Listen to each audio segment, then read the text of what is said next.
இலங்கை மனித உரிமைகள் ஆணைக்குழுவின் பிரதிநிதிகள் நேற்றைய தினம் சனிக்கிழமை மதியம் மன்னாருக்கு விஜயம் ஒன்றை மேற்கொண்டிருந்த நிலையில் மன்னார் மாவட்ட சமூக பொருளாதார மேம்பாட்டிற்கான நிறுவனத்தில் சிவில் சமூக செயற்பாட்டாளர்களுடன் விசேட சந்திப்பு இடம்பெற்றுள்ளது.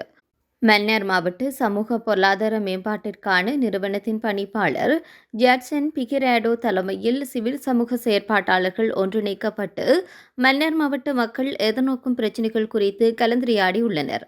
குறிப்பாக மன்னார் மாவட்டத்தில் மேற்கொள்ளப்பட்டு வரும் காணி அபகரிப்பு, படையினர் வசம் காணப்படும் மக்களின் காணிகள் விடுவிக்கப்படாமை, காற்றாலை மற்றும் கனிமண் அகழ்வினால் மன்னார் தீவில் ஏற்பட்டு வரும் பிரச்சினைகள் குறித்தும் விரிவாக இலங்கை மனித உரிமைகள் ஆணைக்குழுவின் பிரதிநிதிகள் கேட்டறிந்து கொண்டனர்.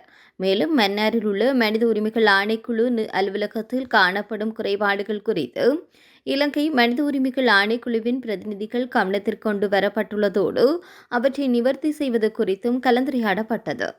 மேலும் போலீசாரின் தடுப்பில் வைக்கப்பட்டுள்ள சந்தேக நபர்களை நேரடியாக சென்று சந்திக்கக்கூடிய செயற்பாடுகளை மனித உரிமைகள் ஆணைக்குழு முன்னெடுக்க வேண்டும் என்ற கோரிக்கையும் முன்வைக்கப்பட்டது. குறித்த கலந்துரையாடலை தொடர்ந்து மன்னார் மாவட்ட சமூக பொருளாதார மேம்பாட்டிற்கான நிறுவனத்தின் பணிப்பாளர் ஜாட்சன் பிகிராடோ தலைமையில் இலங்கை மனித உரிமைகள் ஆணைக்குழுவின் பிரதிநிதிகள் முள்ளிக்குளம் பகுதிக்கு விஜயம் ஒன்றை மேற்கொண்டிருந்தனர்.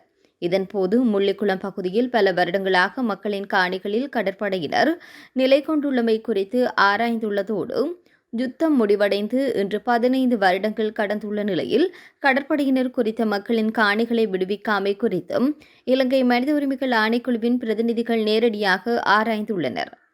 மேலும் முள்ளிக்குளம் மக்கள் தற்போது எதிர்நோக்கும் பிரச்சினைகள், அவர்கள் முகம் கொடுத்து வருகின்ற சவால்கள், முள்ளிக்குளம் ஆலயத்திற்கு மக்கள் சென்று வருவதில் ஏற்பட்டுள்ள பிரச்சினைகள் உள்ளிட்ட பல்வேறு பிரச்சினைகள் குறித்தும் விரிவாக ஆராய்ந்தனர். குறிப்பாக முள்ளிக்குளம் மக்களின் காணிகள் அரச கட்டுப்பாட்டில் உள்ளமை குறித்து விரிவாக ஆராயப்பட்டுள்ளது. அதனைத் தொடர்ந்து மன்னார் தீவு பகுதியில் மேற்கொள்ளப்பட்டு வரும் காற்றாலை மின் உற்பத்தி நடவடிக்கை மற்றும் கனிய மணல் அகழ்வு குறித்தும் நேரடியாக பார்வையிட்டனர்.